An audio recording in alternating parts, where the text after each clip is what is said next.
Today's episode is brought to you by Microsoft Dragon Copilot, your AI assistant for clinical workflow, which helps to ease administrative burdens, automatically document care, streamline workflow, and focus more on the patient-clinician experience. To learn about how Dragon Copilot can transform the way you work, visit aka.ms/knockknockhi. That's aka.ms/knockknockhi. Hey, Will, Hey, what's up? I've been thinking, the U.S. healthcare system, it needs some improvement. Yeah, there's room for improvement. For Yeah, sure. it's a confusing, scary place for everybody involved. Absolutely. Physicians, families, patients, everybody. Everybody. And I've experienced it from both sides, right? I'm a physician. I've also been a patient. So I wanted to use my platform to give people practical education, really the only way that I know how, by making jokes. So Dr. Glaucomflecken's really fun and super uplifting guide to American healthcare is out, and it's a free resource that includes all my videos from the 30 Days of Healthcare series, alongside deeper explanations, also reliable facts, emphasis on reliable. Yes. All right. Figures, numbers, insights into how each of us can fight for a more humane, better healthcare system. Also, it has jokes. Did you mention the jokes? I did. Jokes. Okay. Yes, definitely jokes. Well, this guide is great for anyone looking to learn more about U.S. healthcare, but especially if you are experiencing it from the clinician side for the first time. That's right. We really hope you'll check it out. Get the free guide sent straight to your inbox by signing up for our mailing list, glaucomflecken.com/healthcare. Enjoy.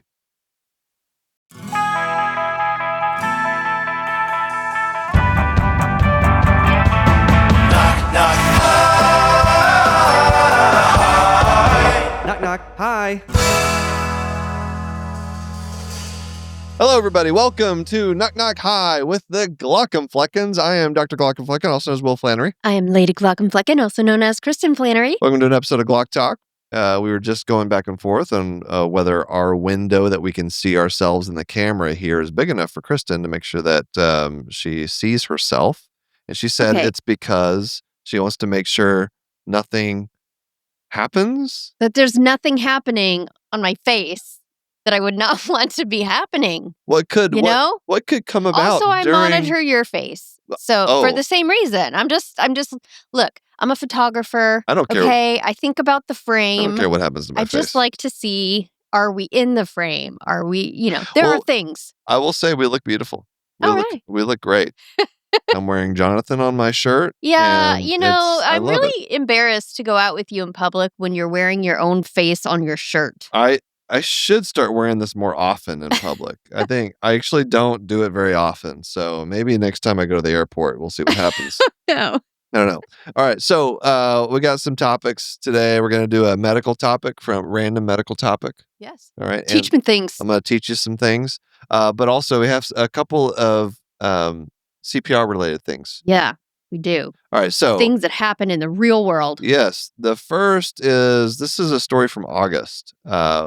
So at Hofstra University, Mhm. There were something happened during something happened at Hofstra.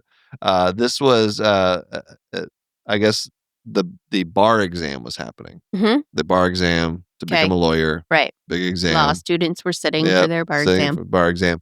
When as a student collapsed Mhm. while taking it and had to receive emergency care, CPR, taken off to the hospital. The university, the company line was that this happened just a few minutes before the exam ended, Mhm. and that the emergency resuscitation occurred as soon as the proctors were made aware of the situation. But that's not what the witnesses say. Uh-oh. So they asked a couple of the other people who had taken the exam. Yeah. And the students around this person who had collapsed, Mhm. this is a quote, a statement from the witness.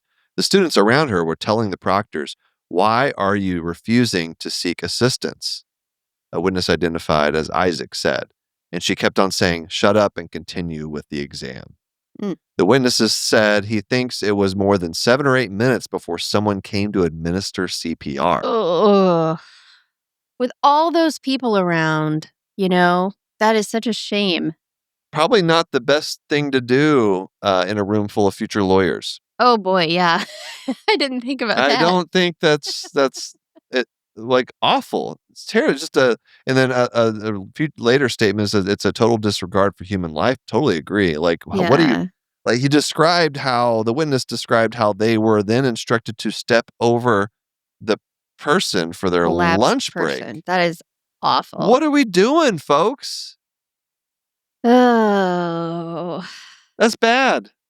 All right, so I wanted to get the bad one out of the way first. Yeah. Like, this is like, Also, if the person who collapsed, I don't know what the outcome was, yeah, we don't but know. 7 to 8 minutes before CPR is administered. I'm no doctor, but I do know some things about cardiac arrest and Yep. CPR, and I think that probably had some long-lasting Yep. implications. That witness said he thinks it was more than 7 or 8 minutes before someone came to administer CPR. Like, the one of the primary determinations of outcome from an out-of-hospital cardiac arrest is how quickly you start how quickly you start chest compressions and how quickly you can get the defibrillator on. Right, and Uh, every second counts. in a public situation like that, I know no that's what I'm excuse. saying, with all those people No around, I excuse. just feel so bad for that person that nobody did anything. I see it says here, according to a spokesperson at Hofstra, the law student did survive.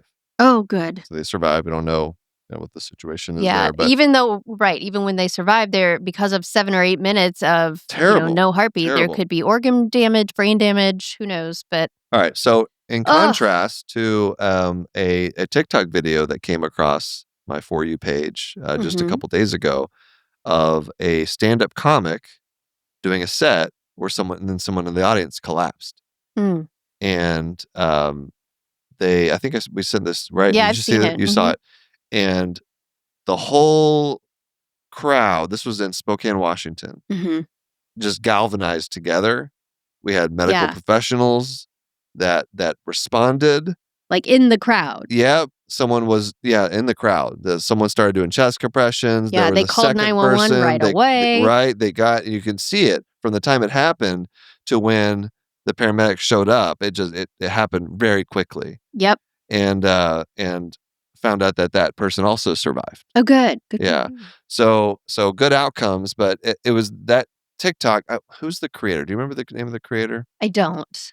Um, but I will say this is a good time to remind people that CPR saves lives. So everyone needs to brush up on their CPR. I know most of our audience is healthcare workers and they're gonna, have had CPR training at one point or another, but if it has been a while, I don't know, at least watch like some YouTube tutorials or something. Just brush up on it, you Right now, know. go Right, yeah, pause. find a partner. Go do that. Yeah, find a partner who's willing to let you practice in them. And then come back. We'll still be here. It was a really cool video. I really should have It looks like his name is the Drew Lynch where is on it? social Oh yeah, media. the Drew Lynch, Lynch. Check. I saw it on TikTok, so check it out. It went pretty viral. There were two things that stuck out to me personally on that video, Mhm. having done CPR on you in the past. One, I noticed, I don't know if you saw what when the paramedics arrived and took the man, I think it was a man, I guess we don't know, took the person away. Mm. I don't know if you noticed, but they were using this big like sheet thing with Yeah. handles. That was exactly the So I same was on. thing that they used to get you off the bed. Yeah.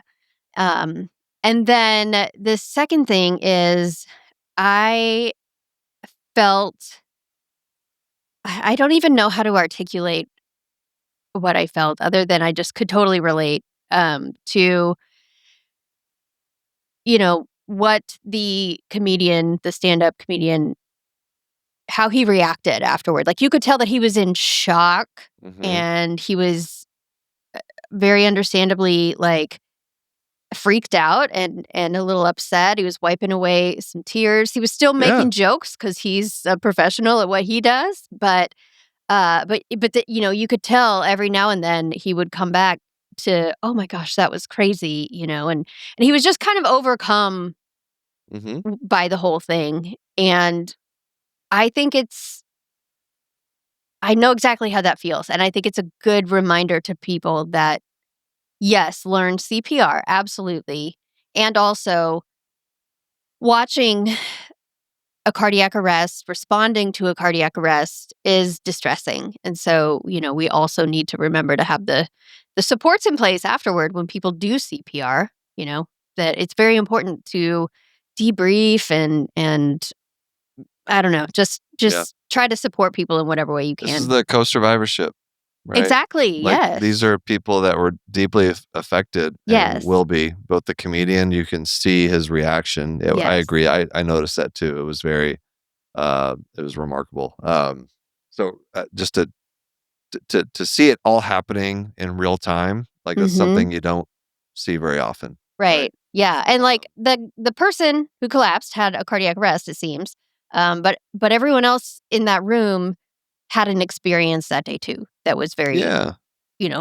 distressing. It reminded me some of the Damar Hamlin thing. Yes. Yeah. Because Same you saw deal. the reaction to the other players who were on the field Yeah. surrounding him and who were witnessing their resuscitation. Mhm. Also deeply affected by it. So this is what Kristen primarily, and both of us together, this is what we talk about. Yeah. Is the co-survivorship is just recognizing the impact this has on the loved ones, people Yeah, around. not just cardiac arrest, but all sorts of, Anything. critical illnesses or Exactly. traumas. So I got some more information on our Hofstra bar exam Oh, collapse. okay. It's this woman named Mary Jane. This happened in July at the New York State bar exam, and there's a GoFundMe. So if you're interested in hearing more about this story, Mary Jane's Road to Recovery Post Bar Exam Emergency. We can probably include that in our show notes. Yeah. Does it say It says that she's anything about her outcome? It doesn't say. So they don't know how long she remains hospitalized. There's they had a $15,000 goal, and they raised 30,000 from over 700 people. And so I think it's great. It's great. We love a good recovery. Yeah. Look, from down these. at the bottom, she commented. Dear everyone who donated and kept me in your prayers, thank you so much for your kindness. I am thankfully recovering well and received a defibrillator implant. Defibrillator buddies. I have moderate memory loss, but I'm hopeful that it will also get better. That's great. That's awesome. August 11th. And when did it happen? July 30th. Okay. So, yeah. A couple weeks after. A couple weeks after. All right, let's take a break, and All we'll right. come back with, I have a game for you. Oh. And then a topic. Okay. All right. Hey, Kristen. Yeah. I know that you love when I talk about the cute little mites. Mm-hmm. Yeah, but I thought we could take a break from that. Is it okay with you? That's fine. Yeah, because I'd like to focus on the eyelid symptoms and disease that an overgrowth of Demodex causes. Okay, I like that idea. No mite talk. So Demodex blepharitis, it often gets misdiagnosed or just missed entirely because a lot of symptoms overlap with other eye conditions. Okay, so what are the top symptoms that people should look out for? Usually itching along the eyelid margins, swelling, irritation, redness. That sounds like it could be allergies or lots of other things, too. It could be a lot of things, but exactly. And the key is if your doctor spots crusties on the margin of the eyelid. Mm-hmm. Technical term. Well, we call them collarettes, but crusties is a good term. That tells you it's Demodex blepharitis right there. Well, I really like that there's a clear sign to know for sure. And once you're diagnosed, there's a prescription eye drop treatment available for this disease. Ooh, that is good to know. To learn about the common symptoms of Demodex blepharitis and more, visit miteslovelids.com. Again, that's miteslovelids.com to learn more. This ad is brought to you by Tarsus Pharmaceuticals. All right, it's been a while since we played a game. Yeah. So I have a game for you. Every now and then I'll watch like a Marvel movie with our kids. Mm-hmm. They like those. You've seen some of them. Yeah, I feel like Marvel is a nice, like, family-friendly movie. Right. When no one can agree on something, like, a Marvel movie is a good compromise. I think we've all probably seen more of them than you have. Probably, yeah. Yeah, and so I think this will work. Okay. We're gonna play a game called Doctor Strange or Just Strange. Oh, okay. I'm gonna tell you a prompt. Okay. All right, and you're going to tell me, is it from Marvel Mhm. by saying Doctor Strange? Okay. Not necessarily about Doctor Strange, but just Yeah, it's I Marvel. get it. It's Or the name. Just Strange for this is just a weird thing that happened in medicine once upon a time. Okay, Like so it's like real a real medicine, thing. like a real medical thing Okay. that in history happened. Okay. In Okay. history, meaning like Just anytime. modern day, Nope, not even modern day. backwards. Yeah, or just a long time ago. this is like a real It's thing. important for being able to answer the question, to know like what kinds of technologies are Right. available. It's just a real thing that happened in the world of medicine at some At one point in time. in the history of Earth. Okay. God. Including and up to today. Put your So yeah, I'm telling you, I would have been, what is So, it, internal medicine probably? I'm pulling up the prompts here on the computer, and Okay. Kristen would be able to see it. So that's why she's Yeah, wearing. so I have to wear, She's wearing a blindfold. well, which it's a is sleep mask, but close enough. That's all I had. It looks like a bra, kind of. It kind of is like a bra for your eyes. It's an eye bra. All right, here we go. So Doctor Okay. Strange or Just Strange. We're gonna go quick, okay? Okay. A man's skeleton was bonded with an unbreakable metal. Just Strange. You think that's the actual thing that happened in the world of medicine? Well, I'm thinking of like hip replacements. Aren't those metal? A man's skeleton was bonded with an What? unbreakable metal. Oh, okay. Doctor Strange. Who was it? What's the character? I don't know. Wolverine? Wolverine. Good Oh, job. hey. Adamantium. Nice job. Okay, here's the next one. Holes were drilled into a person's skull to treat headaches. Oh, that Just Strange. Yep. Trepanation. Yeah. A person duplicated himself thousands of times to fight a villain. Doctor Strange. Literally, Doctor Yes. Strange. A live chicken was applied to plague sores as a treatment. Okay, Just Strange. Yep. During the Black Death, doctors believe that strapping a chicken to infected buboes Oh, that is such a gross word, could by draw the out way. the poison. Buboes? Why is that the word? Like boobies? Yuck. Buboes? No, it's like, well, the way you said it first, it was like buboes. Buboes. Ugh. The word buboes gets it out of you. Okay. And bulbous, same thing. I just, no. How about porpoise? That Are you one's okay fine. Oh, you're okay with that one. All right. A teacher pulled a student's soul out of his body as a lesson. Doctor Strange. That's right. Doctors routinely drained blood to treat many illnesses. Just Strange. Yep. A man suddenly grew extra arms after an accident. Doctor Strange. Spider-Man accidentally mutated into a 6-armed version of himself in the 6-Arm Saga. Oh, I have not seen or heard of that one. I think that's like the comic book lore. Mm. Doctors once recommended smoking to relieve breathing problems. Just Strange. Yep. Really happened. In the early 1900s, advertisements promoted cigarettes as a way to open up the lungs for asthma patients. Oh my goodness. A powerful woman rewrote reality with a single phrase. Oh, okay. Doctor Strange. Scarlet Witch erased most of Earth's mutant population in the House of M storyline with the phrase, "No more mutants." Nope. There you go. Clever. Ground up mummies were used as medicine.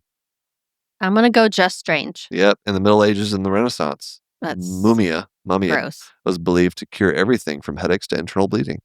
A person survived complete dismemberment thanks to a supernatural healing ability. Doctor Strange. Deadpool, yes. A popular soda originally contained a powerful stimulant. Just Strange. Yep. Coca-Cola. Yep. Launched in 1886. Cocaine. Had cocaine before it was outlawed. A man was temporarily transformed into a small amphibian. Doctor Strange. That's right. Thor was cursed into the body of a frog in the 1980s, but could still wield a tiny version of Mjolnir. Of what now? Mjolnir. Say it again. Mjolnir. That's his hammer. I know. I just was enjoying having you say it. Radioactive materials were once added to beauty products. Oh, Just Strange. That's right. Radium. A man was transformed into a vegetable to end a fight. Doctor Strange. Yep. Dr. Strange himself transformed Baron Mordo into a carrot to defeat him. Surgeons have proposed transplanting human heads. Just strange. In the 1970s and the 2010s, controversial remember that. surgeons attempted animal head transplants and proposed human trials. Mm. I don't think that would pass the IRB. No. All right. A man could stretch his internal organs as well as his limbs. Just Doctor Strange. That's right. Mr. Fantastic. Leeches used in surgery. Just strange. Of course. Someone removed his own head to hide it elsewhere. Doctor Strange. That's right. Baron Mordo, once again, he once decapitated himself and hid his head in another dimension in Marvel Comics.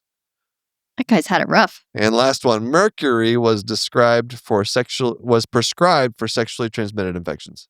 Just strange. Yeah, for centuries, doctors treated syphilis with mercury despite its toxic effects. Did it work? I don't know.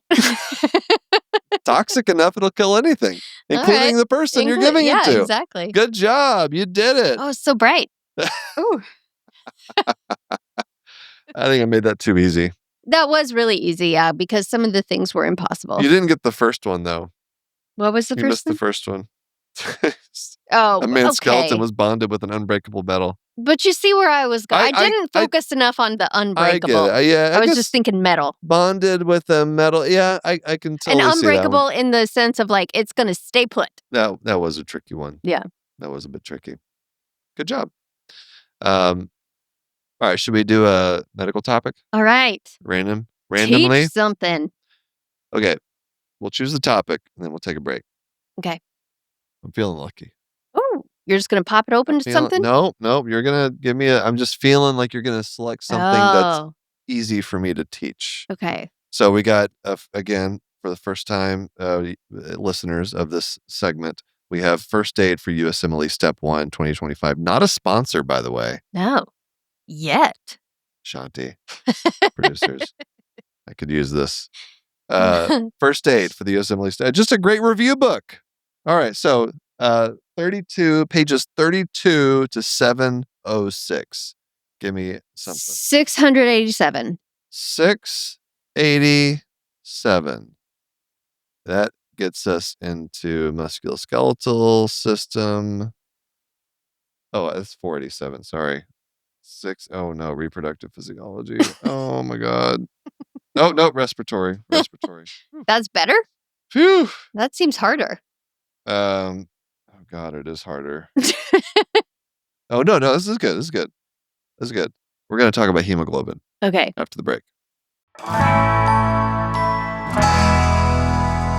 All right, you have selected hemoglobin. Okay. What do you know about hemoglobin?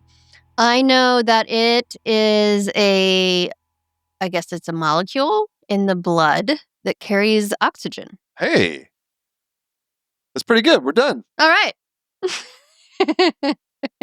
No, I'll tell you much more than you ever want to know about hemoglobin. All right. So normal adult hemoglobin is composed of 4 different subunits. Okay. All right, so the molecule itself, like 4 chunks that make up. That's the I remember scientific term. chemistry. Chunks. That's the technical term. Yep.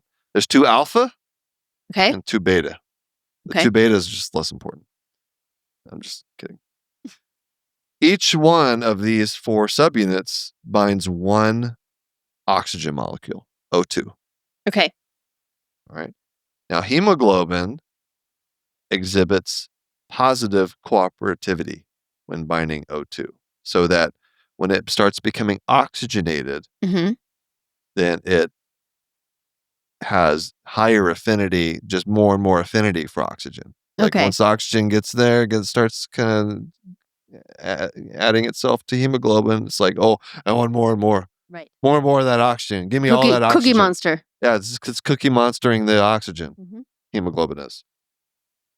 Deoxygenated hemoglobin has very low affinity for oxygen. So whenever there's low oxygen levels, it's like, I don't want this thing anymore. Get this oxygen off of me. Offload it. Let the oxygen go wherever it needs to go, to the tissues, to the cells, right? Yeah. So high oxygen environment, lots of oxygen around. Oh, give me all of it. Okay. Low oxygen environment, get it off of me. Okay. Why? Because that's what oxygen exchange is. So the oxygen has to bind to the hemoglobin to get transported throughout the body. Right. Because the oxygen comes into the lungs, and then you have gas exchange in the lungs. So blood comes into the lungs. Oh, okay. See, I misunderstood something. I thought you were saying that when the hemoglobin molecule doesn't have oxygen, it doesn't want oxygen. But you're saying the environment. If the environment it's in is low oxygen. Okay, that makes sense. Yeah. And so the high oxygen environment, like the lungs, right? Whenever it's going to collect everything it can. Take a deep breath. It's going to try to collect as much of that oxygen as possible and then go to an area of the body that's low oxygen. Right. Where it will offload all of its oxygen. Right. Makes sense, right? Okay. What else can I teach you about it? Oh, okay. So how about... I want to know why alpha and beta. I don't know. It's just they got to be alpha 2. There's alpha 1, alpha 2, beta. Okay, but how come? They must function differently or something. There must be some reason why they named them that way. It's just easier. I don't know. Alpha 1, I guess you could do alpha 1, alpha 2, alpha 3, alpha 4, but that's weird. It just sounds better. Beta is like it's just separate things. I don't know. Like I feel like if you were in charge of naming all the things in medicine, well, we would never get past the naming part. You would like think about it too much. True. And we'd still be trying to figure that out. Yeah. A logical way of doing it. Right. Because I feel like it needs to have meaning. So if it's like alpha and beta, that indicates that there's one, like you joked at the beginning, that there's one that is like more important than the other somehow. But you're saying it's just a way, it looks like from the figure there, it looks like it's a way to distinguish which little subunits are on the top versus on the bottom. So some things I can tell you about hemoglobin is the effect that carbon monoxide has on it. Okay. You hear about that? I do. All right. So carbon monoxide, it binds competitively to hemoglobin with more than 200 times greater affinity than oxygen. That seems like a problem. Right. That's why it sucks so much, because if you get too much carbon monoxide filling your lungs, which is, by the way, an odorless gas, you don't know it's in the air until you stop breathing. It fills your lungs, and the hemoglobin's like, this is good stuff. Yep. Give me this. Give me that monoxide. Why would it have evolved, I wonder, to have a greater affinity to just a single oxygen molecule than to O2? No, carbon monoxide, CO, not just O. So it's bonding to... It has to, I think I'm not sure. It's not just the single oxygen molecule that it's grabbing? The biochemistry behind like why it bonds easier to CO versus just 2 oxygen molecules. I don't know. I didn't get that in deep into organic chemistry to... Why not? Maybe I did at one point, but I don't know. Do we have any organic chemists that can teach Kristen here? I just want that one question answered. That's all. I don't need a whole lecture. But it does seem problematic. The point still stands. It's problematic from an evolutionary perspective that hemoglobin binds to carbon monoxide better than it binds to oxygen, right? Yeah, I don't know. It's just, this is your idea. Like, fine, all right. Yeah, it's whatever. How do you not have any questions about things? This is what I don't understand. It just happens. It's like, we could get into like the neutrinos and the quasars and the quantum physics of why things are, or we could just at some point just be like, it is the way it is because it is. It's the thing. Like, just allow that to be true, please. I'm not saying it's not true. I just... No, I know you're not, but... then have curiosity around it. Well, can you just tone it down? Just your curiosity doesn't have to be up to like 11. Listen, like, some listeners like also 8, have curiosity. 7, 8. Reasonable amount of curiosity. You think this is 11? You think I'm not already modulating to 7 or 8? So anyway, when you have carbon monoxide, it binds competitively. It'll Mhm. push out all the oxygen. So if all your hemoglobin's full of carbon monoxide, you Yep. can't breathe that, Right. right? That doesn't help you. So you end up having low oxygen and then you Suffocate. Yeah. So do you know how to treat carbon monoxide poisoning? Um, There's no way but you would know Just- this. blow into their mouth. No, that No, That that will- would be carbon dioxide, will wouldn't it? not work. Okay. I was just intubate them with oxygen. You give 100% oxygen. Yeah, see? Yeah, so you just overload that, like, as Yeah. much oxygen as you can possibly give someone. So, like, our oxygen, how much oxygen is in our environment? Like, No, what is I it? don't know. 8 to Not 10%, a whole lot. 8%, Yeah. something like that. God, I feel like I should know that. It's like 90 It's mostly nitrogen. nitrogen. Yeah, It's like 70-something 70 percent, I something think. nitrogen. Yeah. And then it's like 10% oxygen, I think. Anyway, so you give 100% oxygen to overcome the increased affinity for carbon monoxide. Mhm. Hyperbaric oxygen, if it's like really severe carbon monoxide, you put it in a hyperbaric chamber, that's where you increase the oxygen concentration, like even, I guess, more than 100%. I don't know how that's possible. Yeah. I don't really remember how Hyperbaric, hyperbaric works. doesn't that have to do with pressure? It's like you can like pack in more of something, and with the higher pressure, you're just shoving it into the tissues. Well, maybe I don't know. I have no idea. So the carbon monoxide hemoglobin connection, the half-life is about 300 minutes. Oof. So it takes a long time to Yeah. get this thing. It decreases to that would be if like someone was just breathing room air. Yeah. It would take 300 minutes for them to blow off the carbon monoxide Okay. to get it off So of the if like hemoglobin. you had some carbon monoxide leak and you did inhale some of it, Right. but not enough to like Kill you. Yeah. you're going to feel pretty woozy for quite a while. 300 minutes. Yeah. Which is 5 hours. Yeah. That decreases to 80 minutes on 100% oxygen. That's still a while. Still a long time. For 100%. Yeah. It decreases to, can you guess how long, like hyperbaric oxygen, how quickly you can get rid of it? 50 minutes. 20 minutes. Ooh. 20. But the problem is you got to find yourself a hyperbaric chamber. Yeah. You don't have one of those in a spare bedroom in your like house? an emergency situation, you might be out of luck, right? Right. Unless you're like LeBron Well, James. you wouldn't even have your own 100% hyperbaric. oxygen in an emergency situation, like out in the world. And just so you know, if you have concurrent, this would be a bad day. Concurrent carbon monoxide and cyanide poisoning. Oh dear. Someone is out to get you. This is just like a random fact. I don't know why.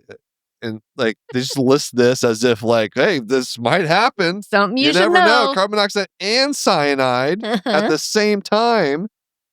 If that's it says, for example, I should have kept reading. In victims of a fire. Oh, sure. I guess science. Where does the cyanide come in? I don't know, to but I play? would imagine that when there's a fire, there's a lot of things being, Okay. That's released interesting. into the air. I didn't realize that that you could release. Yeah, like where cyanide. is cyanide in our everyday life? Like, I don't know. and this like table, does this table have I don't cyanide know, in it? maybe. Oh, Who geez. knows? God, so many things I don't know. Anyway, if that's Stop asking questions. If that's, I think that's reasonable. Is this table real? Can you? What are the protons that go together? What's the chemical structure of this table? Listen, not all of us can hold as much intellectually, and that's fine. I love you anyway. So if you suspect the two together, then you give hydroxycobalamin. Yeah, what now? Hydroxycobalamin. So just so you know. Okay. I'll tuck that away for later. What is that? It doesn't say. Oh. Sorry. But anyway, that's everything about hemoglobin That's I all. think you need to know. Yeah. Okay, question. Yeah. This is more of a medical question, so you're not allowed to get mad. What is the role of hemoglobin in anemia? You have less of it. You have less of the molecules, or it's just like less effective at doing its job? No, I think you have, well, it depends on the type of anemia. So if you have like iron deficiency anemia, which is like the most common kind of anemia, Mhm. then I think you need iron to make To make hemoglobin. hemoglobin? That makes And sense. so you just have less hemoglobin in your blood. Okay. So the concentration of its decline, which means you can't move as much oxygen, which means Right. you get super tired. Right. Yeah. All right. And you look a little flushed. Hmm. You're just a little pale. That's not flushed. Hemoglobin. That's the opposite of flushed. Oh. Anti-flushed. Pale. Pale. Yeah. Because the hemoglobin is Yeah. get a lot of good hemoglobin in your face, you know. Okay. Nice and plump hemoglobin. Fat and juicy hemoglobin Yeah, absolutely. molecules in there. Yeah.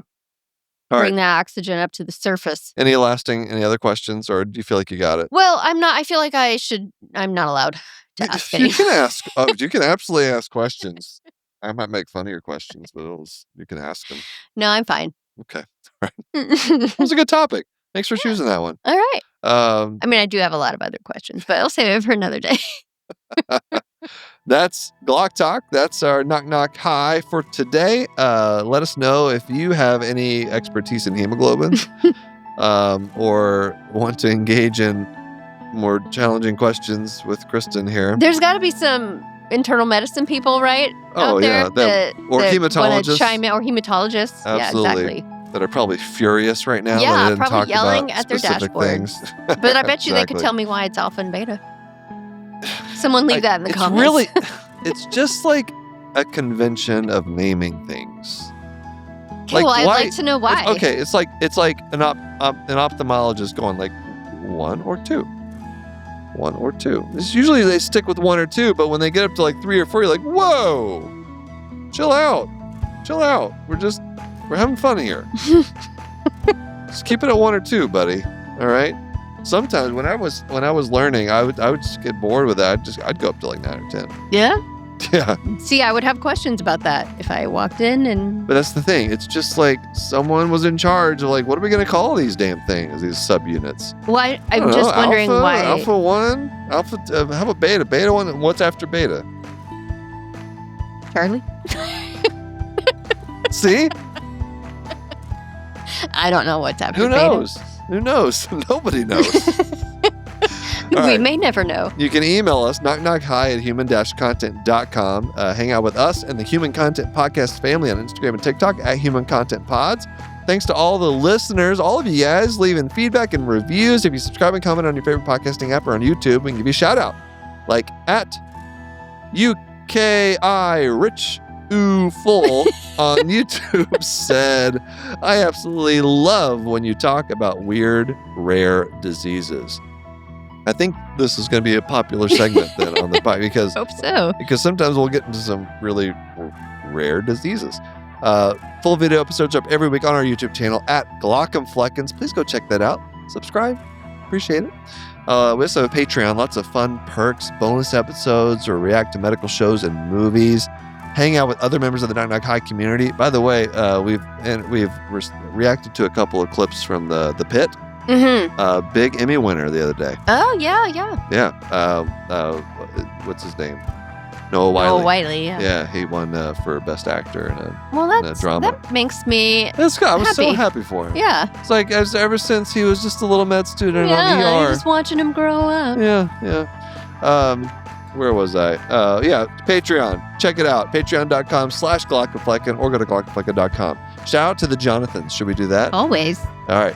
Virtual head nod to Patrick, Lucia C., Edward K., Marion W., Mr. Granddaddy, Caitlin C., Brianna L., MP Cole, Mary H., Keith G., Parker, Muhammad L., David H., Kaylee A., Gabe, Gary M., Eric B., Marlene S., Scott M., Kelsey M., Dr. Hoover, Sean M., Ryan N., Jess K., Hawkeye MD, Bubbly Salt, and Shiny. Patreon roulette time. Random shout out to someone on the emergency medicine tier. Peter S., thank you for being a patron, and thank you all for listening. We're your hosts, Will and Christopher Flannery, also known as the Glaucomfleckens. Executive producers are Will Flannery, Kristen Flannery, Aaron Corney, Rob Goldman, and Shanti Brooke. Our editor and engineer is Jason Pertizer. Our music is by Omer Ben-Zvi. To learn about Knock Knock Hi's program, disclaimer, ethics, policy, submission, verification, licensing terms, ever release terms, go to Glaucomflecken.com. Reach out to us, knockknockhi@human-content.com with any questions, concerns, or fun medical puns. I'm killing flies. There is a gnat that has been circling us. Knock Knock Hi is a human content production.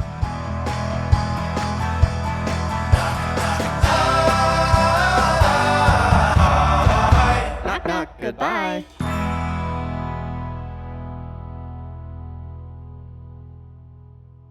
Hey, Kristen, Yeah. you know what I hear a lot about from other physicians? What do you hear? Not enough time Yep. to do anything. No. Not enough time to see patients, to look people in the eyes, to document. Mm-hmm. And so that's why I'm just so thrilled by what Microsoft Dragon Copilot is doing. What are they doing? It's this AI clinical assistant that helps with documentation, workflow, is building the patient-physician relationship. Yeah, because now you have time to look them in the eye and whatnot. Yeah, it's customizable. You can automatically convert conversations into specialty-specific notes depending on what kind of medicine you're doing. That's pretty cool. And it saves you time, and you can actually focus on what you really need to do as a physician. Yeah. Which is just build that rapport with somebody, right? That's the most important part. Yeah, and build the trust Yes. That is that you need. Key these days. Absolutely. To learn more about Microsoft Dragon Copilot, visit aka.ms/knockknockhi. Again, that's aka.ms/knockknockhi. Thanks for watching the episode. You can find more on that playlist over there. If you prefer to listen or you just had your eyes dilated, you can binge full episodes wherever you get your podcasts, or join the party over on Patreon, where you get early access episodes, hang out with us, get lots of exclusive bonus content. Hope you subscribe, leave a comment below. Let us know what you think.